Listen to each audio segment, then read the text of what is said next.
The realm. Do you know what the realm is? It's the 1,000 blades of Aegon's enemies. A story we agree to tell each other over and over till we forget that it's a lie. What's up, ladies and gentlemen? Welcome back for another A Song of Ice and Fire theory video. Today I want to talk about arguably one of the most important scenes in the books, which is when the Starks found the direwolf pups in the late summer snows. But what I mainly want to talk about today is how Jon Snow found his direwolf Ghost. There are a lot of different theories surrounding that scene, but I don't recall any videos about the theory I want to discuss with you today. There is one thing that I always found very interesting, and some of you might not actually know this, but the entire story was essentially inspired by that scene, when the Starks find the direwolves. Before George R.R. Martin had ever wrote the first book, Game of Thrones, this was the very first scene that actually popped in his head. So for you, this creation began back in 1991, and I know that's a while ago, but I'm hoping you can remember for us the scene or the image that launched the series, A Song of Ice and Fire.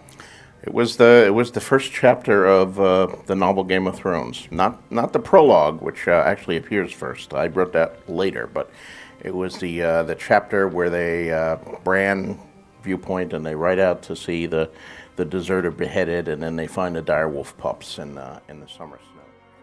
As you can see, this is a moment in the story that has to be very near and dear to the author's heart because it was the scene that led to him creating one of the greatest stories of our time. This is also a very significant moment because this actually foreshadows a number of different events that would happen much later in the story. The dead stag and direwolf was a perfect representation of what would eventually happen to House Baratheon and House Stark, but most importantly, these pups would later go on to save the Stark children on a number of different occasions.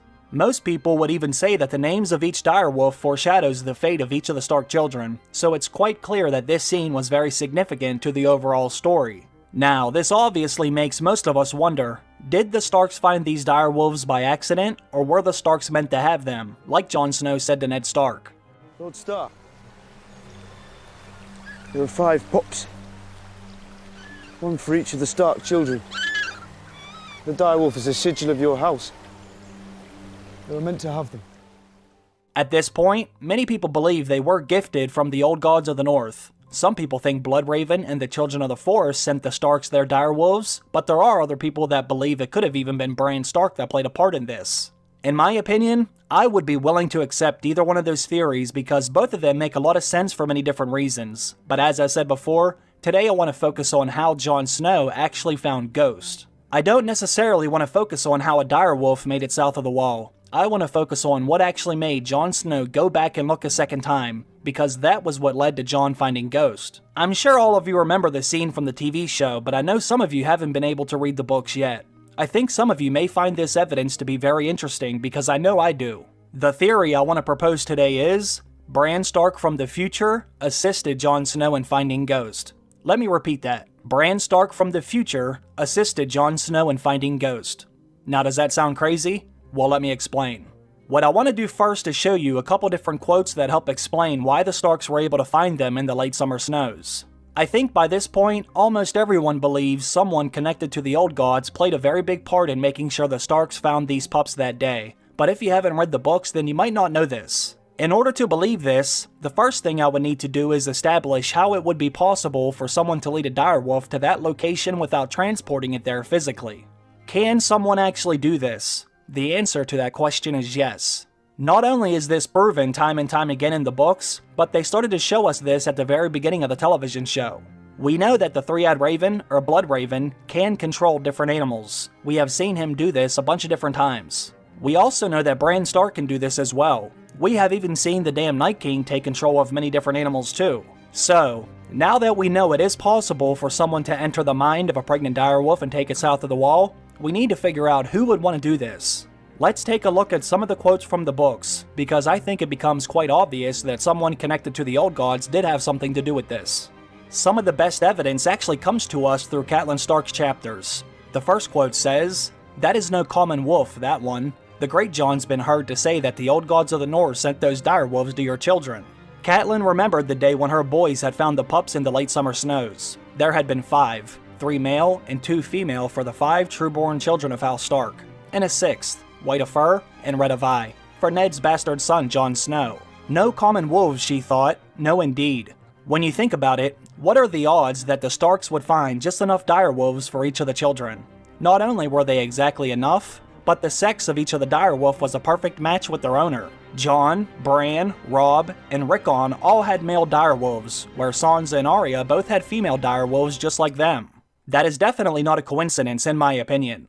Catelyn Stark knew that some higher power had to be at play, because in the next quote she says, "Any man Grey Wind mislikes is a man I do not want close to you. These wolves are more than wolves, Robb. You must know that. I think that perhaps the gods sent them to us. Your father's gods, the old gods of the north. 5 wolf pups, Robb. 5 for 5 Stark children." 6, said Robb. "There was a wolf for Jon as well. I found them, remember?" Catelyn Stark is not the only one who starts to think that someone sent these direwolves, because Jon Snow starts to consider this as well. Later in the books, Jon realizes something significant about Ghost. Red eyes, Jon realized, but not like Melisandre's. He had a werewood's eyes. Red eyes, red mouth, white fur, blood and bone, like a heart tree. He belongs to the old gods, and he alone of all the direwolves was white. 6 pups they'd found in the late summer snows, him and Robb. 5 that were gray and black and brown for the 5 Starks, and 1 white as snow. As you can see, Jon realizes Ghost belongs to the old gods. He has the exact same colors as a werewood tree. Another very interesting thing worth noting is Ghost doesn't just look like a werewood tree, but he also resembles Bloodraven. In the Mystery Knight, we get a good description of Bloodraven, and this is what it says. "White as bone were the skin and hair of Brendan Rivers. In his eye, he had only the one, the other having been lost to his half-brother Bittersteel on the Redgrass Field, was red as blood.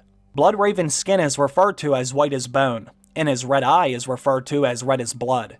That's blood and bone, like a heart tree, which is exactly what Jon said about Ghost. He is blood and bone, like a heart tree." When Jon thinks about this, he also thinks about the day that him and Robb had found all the pups. Now, let's go back to that day Jon found Ghost. Make sure you pay very close attention to the details in that scene, because as I said at the beginning of the video, I think Bran Stark from the future made sure Jon went back and found Ghost. After they find the first 5 pups, they are getting ready to leave and head back to Winterfell, but that's until Jon hears something that no one else seems to notice. Let's take a look at what it says.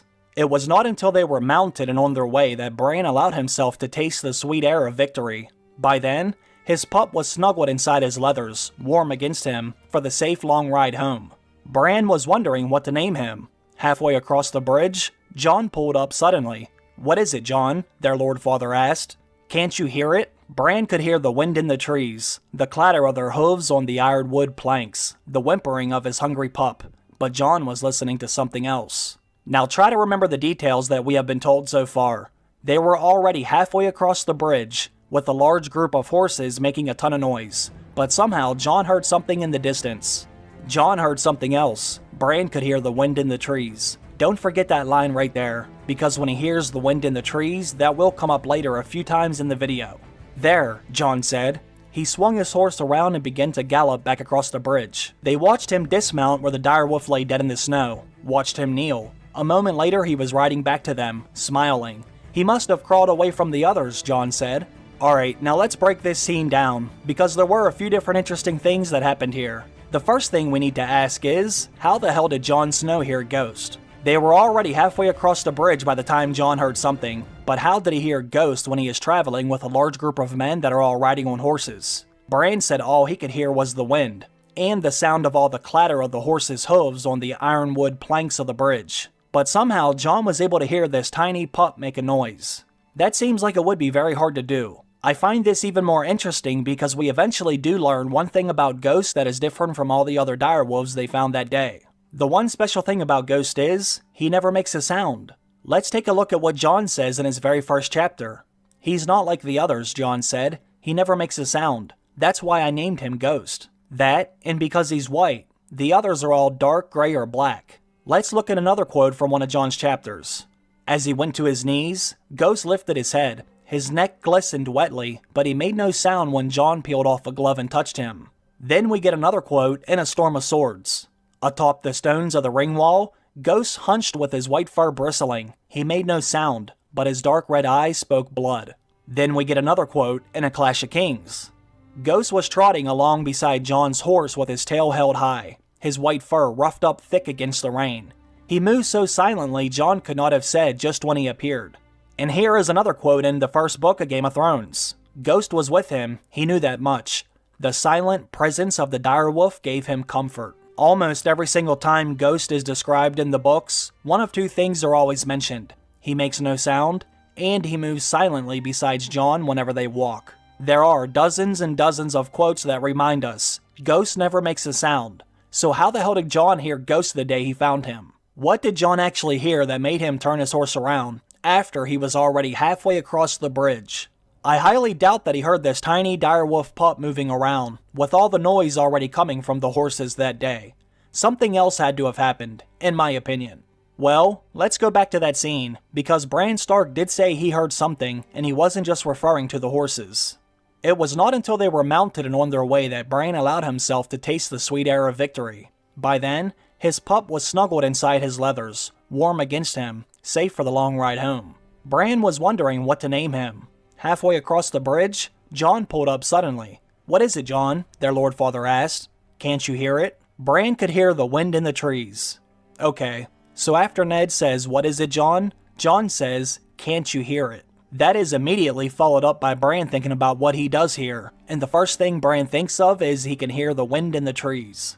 Now, what does that mean? Why is that significant? Why did the author describe that to us? You also cannot forget, this was the very first scene that George R.R. Martin had ever written for the story. Everything else that happens in the story originated from this very scene. Alright, now let's think about a few different things that Jon could have possibly heard that made him turn around and find Ghost. Besides the sounds the horses were making that day, all we are told is there was the sound of the wind moving through the trees. So that's all we really have to go on at this point. So, if there was some magical or mystical force influencing Jon to turn around and double check, most people would probably assume it was either Bloodraven and or the Children of the Forest, since most people assumed they sent the Direwolves in the first place. But when it comes to Jon finding Ghost by himself, I think something else was at play. Another thing you could say is maybe Jon already had a close connection to Ghost, and that was what led him to finding the Direwolf. In the TV show, we never really see Jon go inside a Ghost, but Jon is able to do this in the books. There are a number of different quotes that let us know Jon is able to sense Ghost whenever he is nearby. Here is one of those quotes. "Ghost was not always with them, but he was never far either. Even when they were apart, Jon sensed his nearness. He was glad for that." Jon and Ghost have a very special bond in the books, so if you want to say Jon turned around and found Ghost because he could have sensed him, I am completely fine with that. I really can't dispute that because there is an overwhelming amount of evidence that shows us this is true. We also know that Ghost was the very first direwolf to open up his eyes. They were actually already open when Jon found him, so perhaps Jon was able to have a connection to Ghost that day because of this. This is what we are told when Jon finds him. His fur was white, where the rest of the litter was gray. His eyes were as red as the blood of the ragged man who had died that morning. Bran thought it was curious that this pup alone would have opened his eyes while the others were still blind. That could explain how Jon was able to sense Ghost was there, because I don't think Jon would have heard him based on some of the other quotes I have shown you already. Ghost is known for always being silent, but since Ghost was the first pup to open up his eyes, then perhaps Jon was the first one to have a connection to his direwolf. However, I want to go with the third option. Since they found the direwolf pups during one of Bran Stark's POV chapters, I tend to believe that Bran may have had something to do with this. Not to mention, the first thing Bran hears that day is the wind moving through the trees, and I think we are told that for a very good reason. What if I told you it was actually Bran Stark from the future making the wind move through the trees that day? Could it have actually been Bran that was influencing Jon to turn around and find Ghost? I really think Jon may have heard a whisper that caused him to turn around, and that whisper may have actually came from Bran. Before you completely disregard this option, let's just take a look at some of the evidence. There is some evidence that may be suggesting Bran Stark is trying to communicate with people through the trees, and the sound of the wind. Some of you may or may not remember this, but a few months ago I read one of Bran's chapters when he was inside a Bloodraven's cave. This is when Bran Stark begins to learn how to use the weirwood net by looking out through the trees. His training begins with him looking through the heart tree at his home in Winterfell. The first thing he sees is something that happened very recently because he sees his father. But he is also able to look back even farther in time because he sees Lyanna and Benjen playing in the Godswood. He sees old Nan when she is much younger. And he even sees a vision that might have took place roughly 8,000 years ago when Winterfell was first built. The vision that I want to focus on is when Bran sees his father Ned, because something very interesting happens during that vision, and it might explain why Bran heard the wind moving through the trees the day Jon found Ghost. When Bran goes inside of the weirwood net for the first time, this is what happens. Lord Eddard Stark sat upon a rock beside the deep black pool in the Godswood, the pale roots of the heart tree twisting around him like an old man's gnarled arms. The great sword Ice lay across Lord Eddard's lap, and he was cleaning the blade with an oilcloth. "Winterfell," Bran whispered. His father looked up. "Who's there?" he asked, turning. And Bran, frightened, pulled away. His father and the black pool and the Godswood faded and were gone, and he was back in the cavern, and the pale thick roots of his weirwood throne cradling his limbs as a mother does a child. "Tell us what you saw." From far away, Leaf looked almost a girl, no older than Bran or one of his sisters, but close at hand she seemed far older. She claimed to have seen 200 years. Bran's throat was very dry. He swallowed. "Winterfell. I was back in Winterfell. I saw my father. He's not dead. He's not. I saw him. He's back at Winterfell. He's still alive." "No," said Leaf. "He is gone, boy. Do not seek to call him back from death." "But," said Bran, "he heard me." He heard a whisper on the wind, a rustling amongst the leaves. Bloodraven doesn't think that Ned can actually hear what Bran said, but he does admit that Ned heard something because Ned did obviously give a reaction when Bran whispered the word Winterfell. Bloodraven says, he heard a whisper on the wind, a rustling amongst the leaves. We see something like this happen in the TV show as well. When Ned is right outside of the Tower of Joy, Bran calls out for his father, and Ned does hear something. What's in the tower? That's enough for one day. We'll visit again another time. I want to see where he's going. Time to go. Father!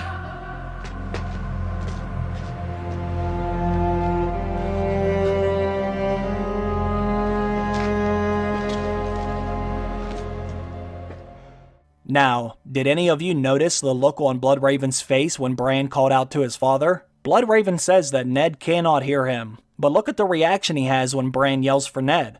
Bloodraven looks very concerned, as if he knows Bran can be heard, and Bran may use that power to affect things later on. What's in the tower? That's enough for one day. We'll visit again another time. I want to see where he's going. Time to go. Father!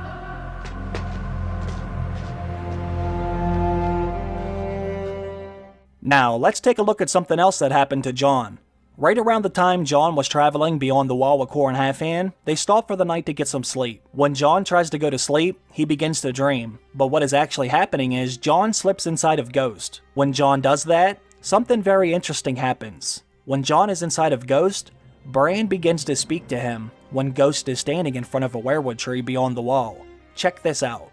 When he closed his eyes, he dreamed of direwolves. There were 5 of them when there should have been 6, and they were scattered, each apart from the others. He felt a deep ache of emptiness, a sense of incompleteness. The forest was vast and cold, and they were so small, so lost. His brothers were out there somewhere, and his sister, but he had lost their scent. He sat on his haunches and lifted his head to the darkening sky, and his cry echoed through the forest, a long, lonely, mournful sound.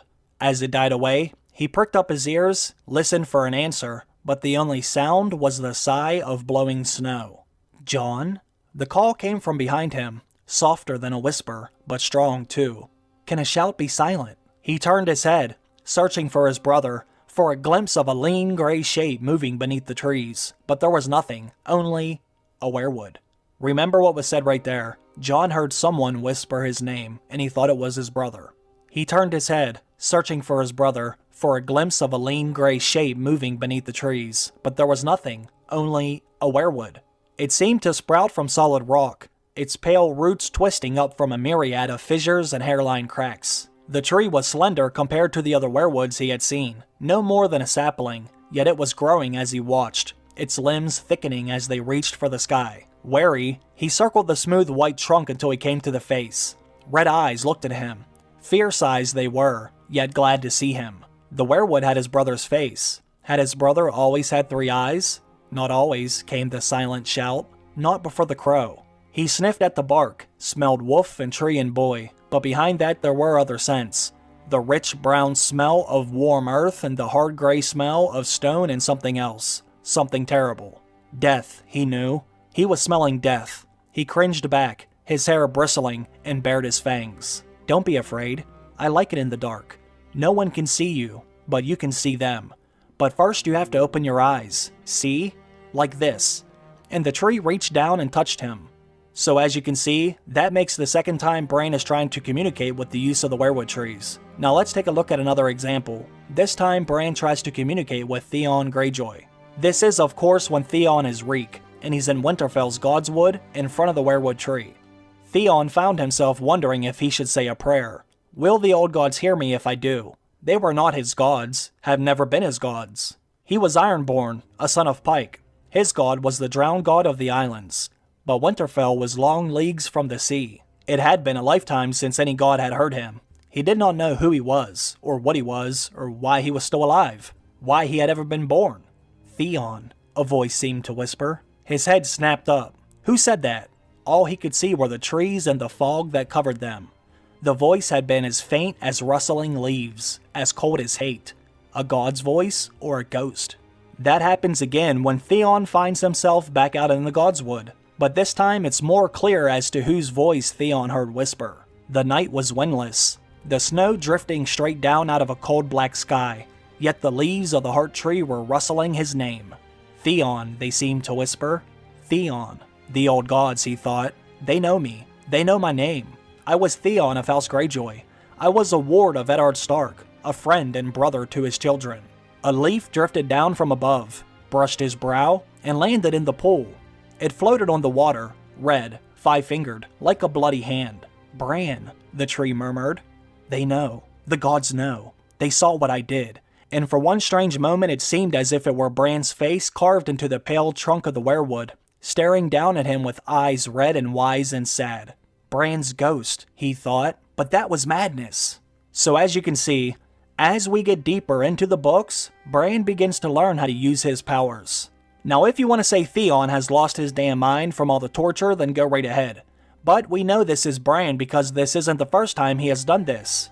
We saw him do this with Ned Stark and Jon Snow in the books. Now I find it interesting that Bloodraven tries to tell Bran that they can't hear what he is saying, but in my opinion, that look on his face when Bran called out to Ned was very telling.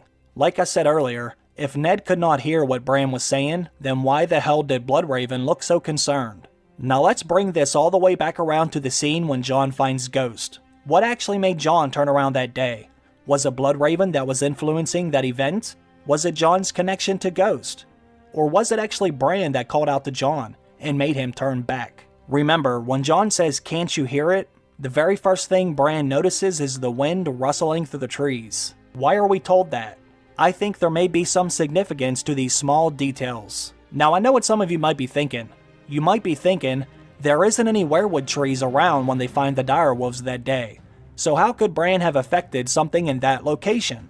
Well, let's take a look at something Bloodraven said to Bran when he took him inside of the weirwood net for the very first time. Bloodraven says once you have mastered your gift, you may look where you will and see what the trees have seen, be it yesterday, or last year, or 1,000 ages past. A weirwood will live forever if left undisturbed. To them, seasons pass in a flutter of a moss wing, and past, present, and future are one. Nor will your sight be limited to your Godswood. The singers carved eyes into their heart trees to awaken them, and those are the first eyes the new Greenseer learns to use. But in time, you will see well beyond the trees themselves. That last sentence right there is the key. The first set of eyes a new Greenseer learns how to use is the weirwood's eyes, but after some training, which Bran is now currently going through, Bran will eventually learn to see without having to use the weirwood trees. Bran will learn how to see well beyond the trees themselves. That's why I think it was Bran from the future assisting Jon with finding Ghost. When The Winds of Winter or A Dream of Spring comes out, we will continue to see Bran training inside of Bloodraven's cave, and there will come a time when Bran learns how to harness his powers and look through time without needing to use the weirwood trees, just like Bloodraven said. There will come a scene when Bran goes back and looks at the very beginning of the story, the day him and his brothers found the direwolf pups in the late summer snows. As Bran begins to watch this scene play out, He will notice that they are leaving before Jon is able to find Ghost. As Bran watches them get halfway across the bridge, he's going to call out to Jon in a whisper. This will be the sound of the wind moving through the trees that Bran hears that day when he is still a boy, not knowing that it was actually himself making the wind move through the trees, causing Jon to turn around and find Ghost. He heard me. Maybe. He heard me. Maybe.